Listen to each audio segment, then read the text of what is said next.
Baik, Assalamualaikum warahmatullahi wabarakatuh. Selamat pagi semua. Berjumpa lagi di perkuliahan Bapak Hani Subakti dalam mata kuliah Bahasa Indonesia. Oke, mata kuliah Bahasa Indonesia memiliki kontrak perkuliahan yang tentunya hampir sama dengan mata kuliah yang lain.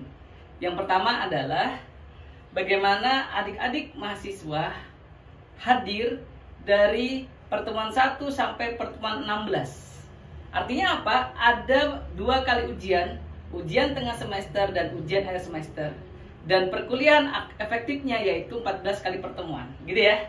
14 kali pertemuan berarti adik-adik bisa izin atau berhalangan hadir sekitar 2 kali pertemuan. Dan akumulasinya adalah 80% dari kehadiran. Itu untuk kontrak perkuliahannya.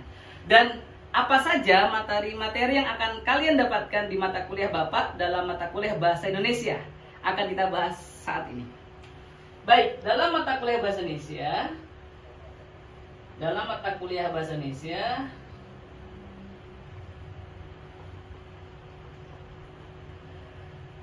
Indonesia,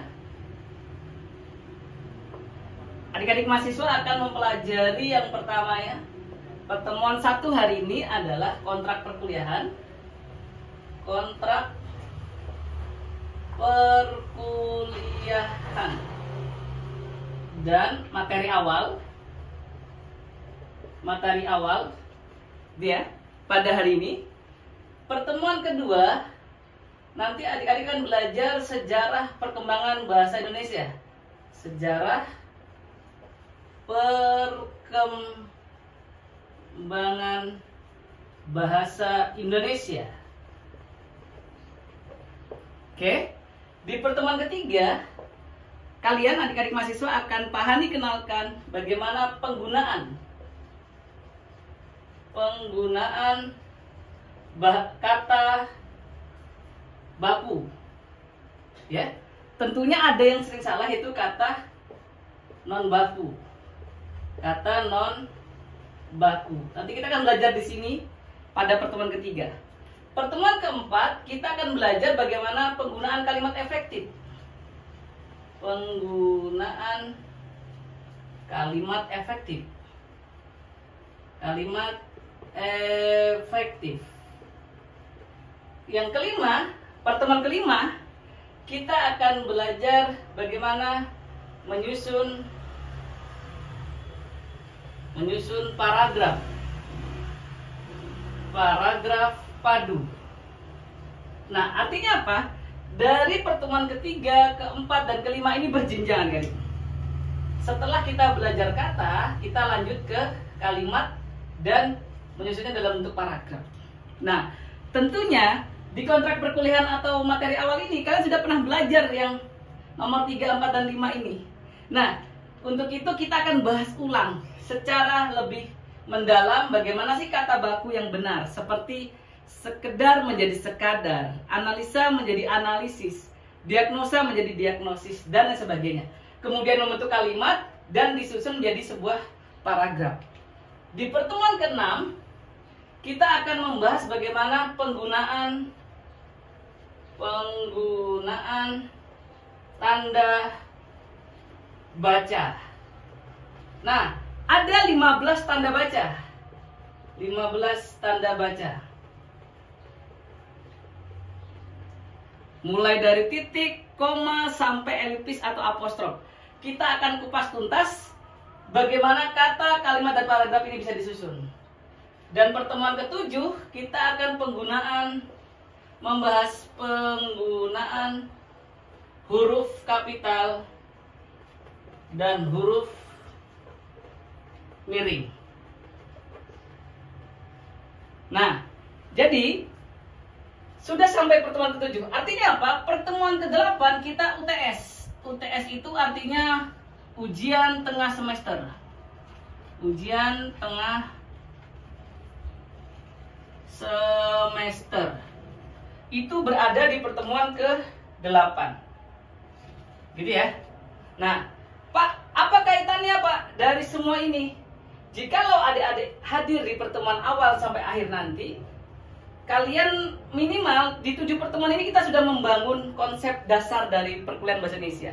Karena nanti kalian akan menyusun yang namanya skripsi, kemudian makalah, itu sering juga ya, tugas makalah, laporan, proposal, esai, dan lain sebagainya.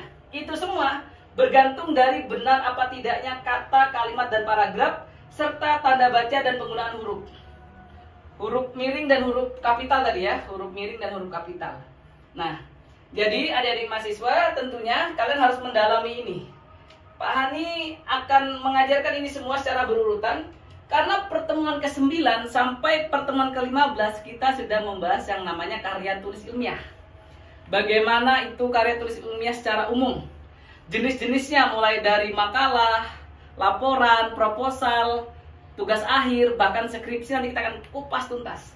Kemudian kita membedakan bagaimana yang namanya karya tulis ilmiah dalam bentuk penulisannya, daftar pustaka, kutipannya, dan sampai nanti bagaimana menuangkannya dalam bentuk tulisan sebenarnya.